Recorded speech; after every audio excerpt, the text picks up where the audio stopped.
Have you ever tuned into a live stream of content creators exploring haunted places? Maybe you've caught yourself questioning what you saw, wondering if the shadowy figures and eerie sounds were real or just a clever trick. It's a fair suspicion. Many creators use illusions to amplify the fear factor. But among the many creators in this genre, one group has built a reputation for being different. They are Ghost Panic Team, a group of Indonesian live streamers who have been delving into the unknown since 2008. What sets them apart is their radical transparency. Skeptics are not only invited to watch their live streams on site, but are also encouraged to join them on their explorations.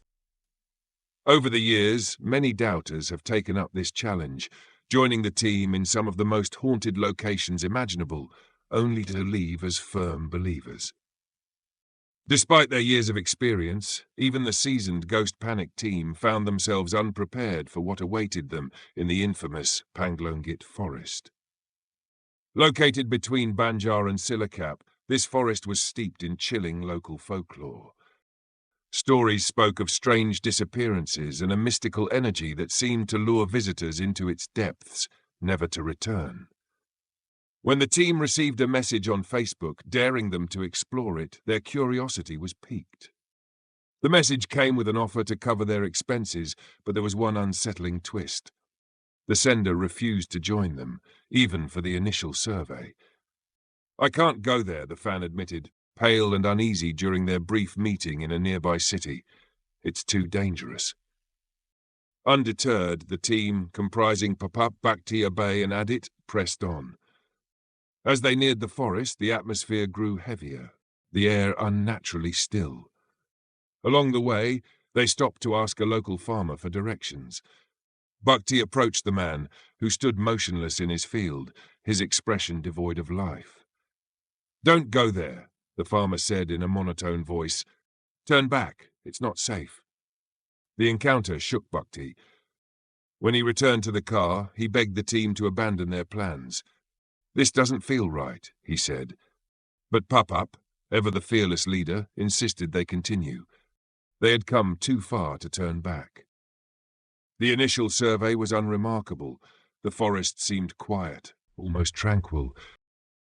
That night, back at their lodging, the team noticed something strange. Bakti, usually the most energetic of the group, collapsed into an unusually deep sleep. Nothing could rouse him, not even loud knocks or shaking. When he finally woke the next afternoon, he was pale and distant. "I'm fine," he said curtly, but the others exchanged uneasy glances. Something was wrong.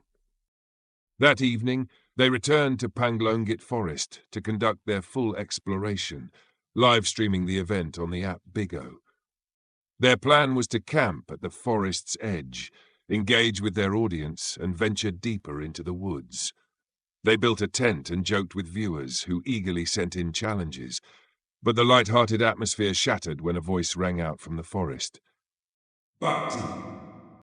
It wasn't a whisper. It was a loud, clear shout, as if the forest itself had called his name. The team froze. Even their viewers heard it, their comments flooding the screen in a panic. The voice came again, louder this time, echoing unnervingly through the dense trees. Papap tried to laugh it off, attributing it to a trick of the wind or the natural acoustics of the forest. "We've heard weirder things," he said, though his voice betrayed his unease. They tried to continue the stream, ignoring the tension that now hung in the air. But before they could regain their composure, a glowing orb appeared, hovering silently above the treetops. The orb began to move erratically, growing brighter until it burst in an explosion of light that blinded them. In the chaos, their equipment tumbled to the ground, the live stream cutting to black. When their vision returned, they found themselves in an entirely different part of the forest. The campfire was gone, and the familiar landmarks had vanished. Around them stood a circle of unmarked graves, their moss-covered stones barely visible in the dim moonlight. Sitting near the center of the graves was Bakti. He smiled at them, a serene, unsettling smile that sent a chill down their spines. "Where's Adit?" Papap whispered, his voice trembling. but Adit was gone. Only Pap-Up, Abe, and the eerily calm Bakti remained. Kuburan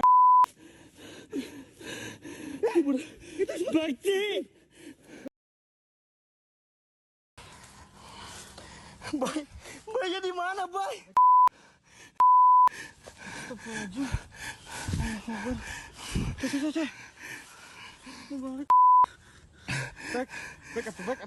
Back. Mana dengan Pak Adit? Nah, bisa didiam, Pak. Pak. Di mana? Aing teh jauhin di mana si Adit mana?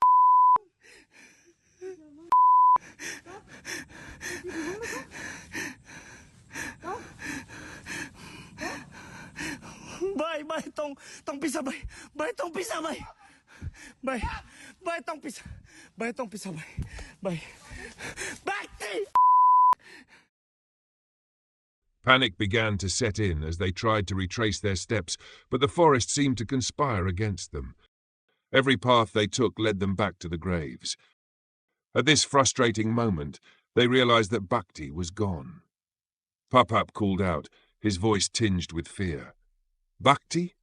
But Bakti was gone. In his place was only the oppressive silence of the forest. Mana nangka itu, Bay? Mana nangka itu aing ka dieu? Mana nangka itu? Back. Bakti. Bay, lamun teka panggih. Si Bakti lamun teka panggih. Mana ka dieu deui? Back. Allahu Akbar. Bay, mana jeung urang tong pisah, Bay. Bay. Mana tong pisah, Bay? Back. Bakti! Panic began to set in as they tried to looking for Bakti, but the forest defied them. Every path they took led them back to the graves. The atmosphere grew heavier, and then they heard it, a faint, melodic sound, like the haunting strains of a gamelan orchestra. The music was accompanied by the distant rumble of a motorcycle, a sound both familiar and out of place in the depths of the forest. Desperate for a way out, they decided to follow the sounds.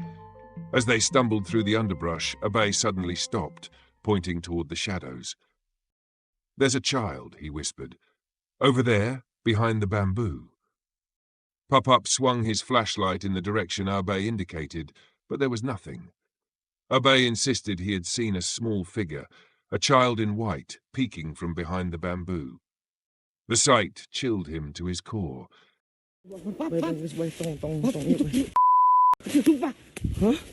Anak kecil apa?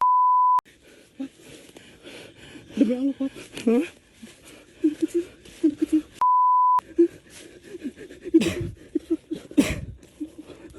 Mana aing teu ningali naon, Abay? Abay aing teu ningali naon, Abay? Abay aing teu ningali naon, Abay? Mau beres, Pap. Pap cari jalan, Pap. Pak Adit. Bakti. Allahu Akbar.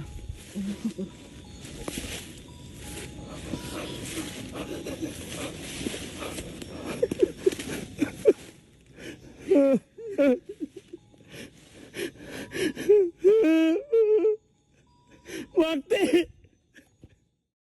Before they could investigate further, movement caught their attention. Ahead of them, Bakti stood in the clearing, his face eerily calm. "Bakti!" Pap-Up shouted. They ran toward him, relief momentarily overpowering their fear. But just as they reached him, Bakti turned and walked into the shadows, vanishing as suddenly as he had appeared. Pap, si Bakti, Pap! Bakti!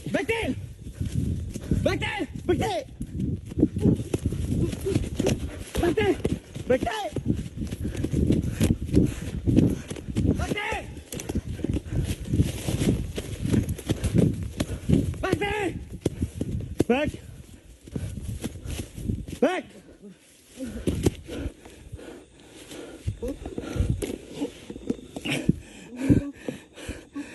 Pap, orang pintu memang Pap, sumpah, Pap. Kalian si Bakti mana yang tuturkan, Pap? Abay's panic deepened. "Check where we are," he urged Pap-Up. Use Google Maps. Pop-up hesitated but pulled out his phone. The screen flickered and glitched before displaying a chilling message. Location not found. Despair set in. They were lost, with no sense of direction and no way to navigate the forest. The air grew colder and the sound of distant music, haunting gamelan notes, began to drift through the trees. The melody was soft but unmistakable, drawing them toward it. Pop-up hesitated. Do we follow the music or keep looking for Bakti? He asked. Abai's face was pale. We need to leave, he said. Bakti's gone.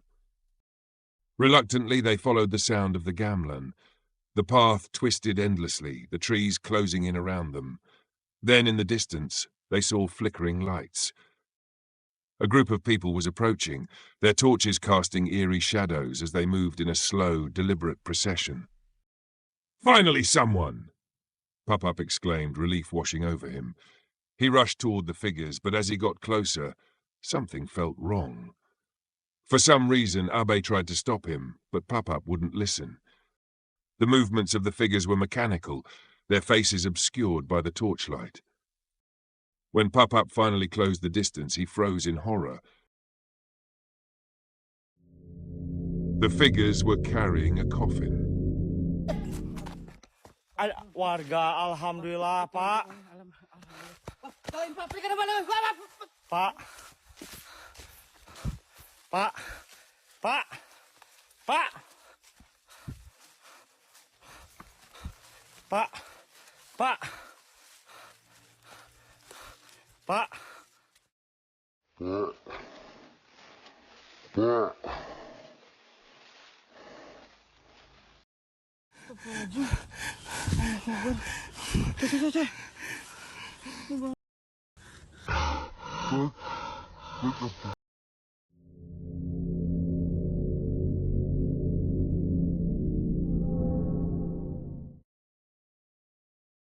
Trembling, Pop-up called out for help. Please, we're lost! Help us! The figures didn't respond. Their blank stares passed over him as if he wasn't there. Panic surged through Pop-up as he turned back toward Abe, only to find him gone. All that remained was his flashlight, abandoned on the ground. Pak. Pak. Pak. Bye. Abai. Abai. Abai. Pak. Pak. Bye. Ya Allah. Si Abai dulu. Bye. Pop-up's chest tightened. Should he search for Abe or follow the eerie procession? His mind raced with fear and indecision. The livestream chat exploded with desperate messages. Don't move. Stay where you are. Calm down. The viewers begged Pop-up to stay put and wait for help. But Pop-up, gripped by desperation, ignored their pleas. I have to keep moving, he muttered. There's got to be a way out. Fixating on the path taken by the procession, he stumbled forward, hoping it would lead him to a village or a road. The narrow trail twisted endlessly, the trees growing denser with every step. Shadows shifted at the edges of his vision, and cold whispers brushed against his ears. Suddenly, a sound broke the silence, the patter of small feet. From the shadows, a child darted onto the path, her long hair flowing behind her. Pop-up froze, his flashlight trembling in his hand. The child stopped a few feet away, her head turning slowly to face him. Her hollow eyes, wide and unblinking, locked onto his. She stood there for a moment, silent and still. Then, without warning, she bolted into the darkness, disappearing as quickly as she had appeared. Pop-up's breath hitched and his legs buckled beneath him. Fear overwhelmed him, and his body gave way to exhaustion. As he collapsed, the smartphone he was using for the live stream slipped from his grasp, landing with a dull thud on the ground. Nah itu si Pandowo bilang tenang. Ya, Boy ya. Udah kamu duduk dulu aja, duduk. Duduk, sit down, sit down, Aduh, sit down. lemas banget sumpah. Nah itu, coba visi Pandowo. Pandowo udah pernah kayak gitu. Coba kamu tanya Pandowo. Ya ini nggak bisa kalau emosi katanya. Kamu duduk dulu Pak, duduk. Diam. Stop. Apa? Apa? Apa itu? Diam.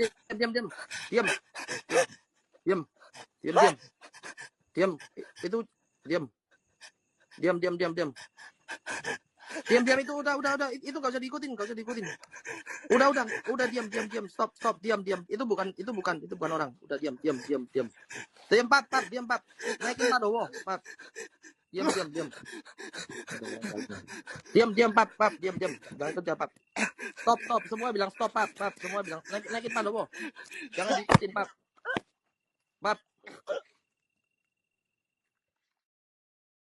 For the second time that night, the stream went dark.